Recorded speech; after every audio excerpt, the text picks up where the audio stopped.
very compact van with very big ideas, Citroen's Nemo proves that small can be beautiful for business.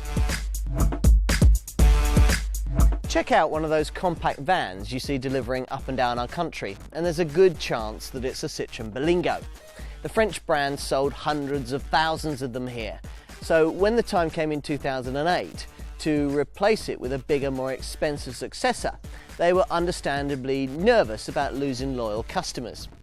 To guard against that, they came up with two rather good ideas.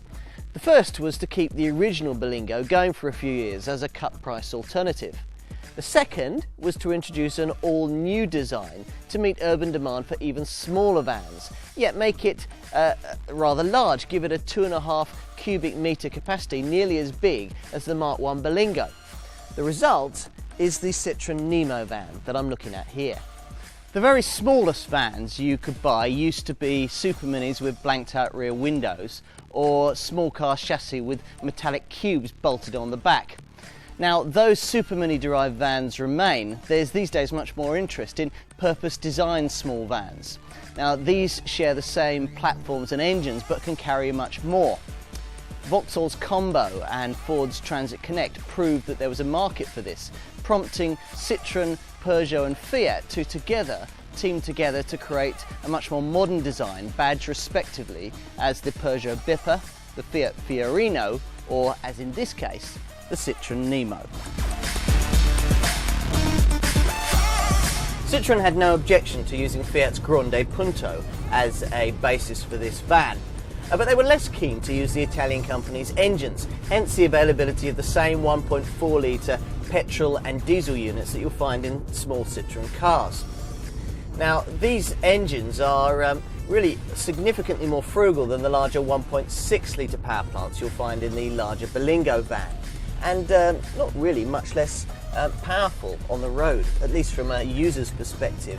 Now, the low likely mileages that small vans like this will probably cover, plus the availability of petrol, dual fuel and biofuel alternatives, might tempt some businesses to save a few pounds on the purchase price and go for the petrol version rather than the diesel that I've got here. But take a test drive in the diesel, as I'm doing, and you can understand why most businesses don't.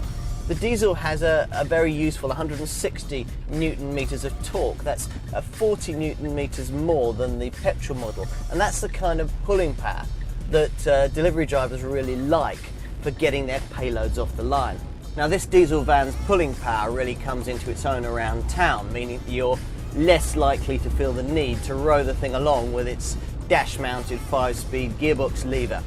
Now, if you want to avoid the need to do that completely, there's the option of a sensor drive semi-automatic gearbox. That's the one I've gone for here. Now, this van grosses out at 1,700 kilograms, which means that it's subject only to car speed limits rather than more onerous ones that are applied to vehicles breaching the 2-ton brake point. Plus, you could tow a braked trailer, grossing at 600 kilograms.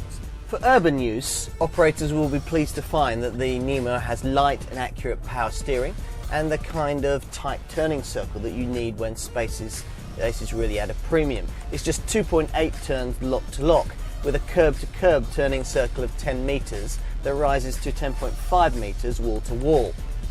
Now, on the open road, body roll is well controlled, as are noise levels, although the ride can get a bit choppy on uneven surfaces. There are ventilated brake discs on the front and drums on the rear.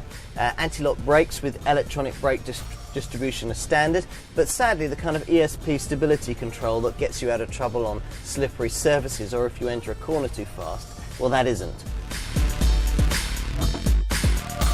The Nemo has been designed with the needs and the tools of its likely users very much in mind, and has been decently screwed together at its Turkish factory. Now, the design sees the wheels pushed right to the corners of the vehicle to maximise interior space and aid manoeuvrability, while keeping the whole thing compact and wieldy. You've got a huge wraparound bumper at the front to protect against parking knocks, while the really expensive items like the headlamps, the bonnet and the radiator are pushed well back to lessen the chance of them coming to harm. The interior of the Nemo may initially feel a little confined for those used to full-size compact vans, but there's reasonable room for driver and passenger. Now you sit quite upright with a view that gives you a commanding perspective of the Nemo's surroundings, and both the seat and the wheel offer a good range of adjustability. Cabin space isn't quite as generous in terms of oddment stowage as in models from the next class up, but with 12 different compartments there's room for most of the essentials. There's even the option of a fold-out dashboard desk for your delivery documents.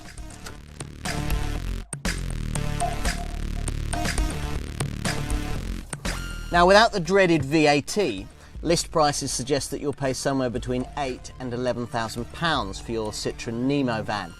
There's an £800 premium if you go for the 70 brake horsepower 1.4 litre HDI diesel rather than the 75 brake horsepower 1.4 litre 8-valve petrol model. Having chosen between petrol and diesel, potential Nemo customers must also evaluate this proposition against its closest rivals. Let's start with its Fiat Fiorino and Peugeot Bipper design stablemates. The Peugeot is priced near on identically, while the Fiat is around £200 model for model cheaper. Potential buyers also need to take account of older rivals like Ford's Transit Connect and Vauxhall's Combo. And if they're interested in transporting people rather than packages, or perhaps that's their priority, then maybe the people-carrying version of this van, the Citroen Nemo Multispace, would be of more interest. It's priced pretty much identically to the van version. Now, standard equipment on all Nemo vans is pretty good. You get ABS, you get power steering and a CD player that's MP3 compatible with 4 speakers. You also get a driver's airbag. So will this Citroen Nemo van be able to cope with the kind of use that your business is going to demand? Well, let's find out. Notebooks at the ready. Here are the figures that you're likely to need. At 3,864mm long and just 1,589mm wide, it's certainly small at first glance. It's got a footprint smaller than most compact super minis. Even so, there's a 2.5 cubic metre capacity. That's only half a cubic metre less than Citroen's Mark II Berlingo van, and there's a payload of 610 kilograms. Now, that volume can be increased by means of an optional Extenso front folding passenger seat, which flops down in 2 stages to increase the load capacity to 2.8 cubic metres. Now, that might not sound much of a change, but it increases the loading length from 1,523mm to 2,491mm, and that can make all the difference when it comes to transporting really long items. The load bay is accessed through asymmetrically split rear doors, with the slimmer of the two on the driver's side. They open first to 90 degrees and then release these easy catches, and you can open them further to 170 degrees. Plusher models get a sliding side door, and a second sliding side door on the other side resides on the options list. One potential issue with these side doors is the door apertures themselves. They're necessarily quite restricted given the size of the van. So if you want to hump in larger items like this, you've got 1,041mm in height, that's okay, but it's just 644mm wide. So you're probably going to have to hump the thing round the back, where of course it's much bigger. You've got 1,060mm in height and 1,140mm in width. Here there's a low 527mm loading height with 1,064mm between the wheel arches. You've got 1,473mm side to side width and 1,205mm of loading height. Around half a dozen tie rings are there to secure loads on the deck, but if you forget to use them and your load slithers forward, then you'll be protected by an angled frame that pushes back into the cargo area. Now, the doors are aligned to half their height, but you might want to consider some additional cross ply lining to protect against minor scratches and scrapes. The Nemo should prove particularly economical to run, especially in diesel form, where you should get 62.8 miles to the gallon on the combined cycle, and it will put out just 119 grams per kilometre of CO2. Now compare those figures to the 41 miles to the gallon and 164 grams per kilometre of CO2 that you'll achieve in the petrol model. Service intervals are generous at 20,000 miles, and this van comes with a 3-year 100,000 mile warranty with no mileage limit for the first 2 years and a roadside rescue package for the first year. You also get an 8-year anti-corrosion warranty and 3 years of paintwork warranty. If you're looking for a compact LCV, then don't dismiss something of the Citroen Nemo size out of hand until you've tried one and checked out whether it really could cope with your company's likely everyday use.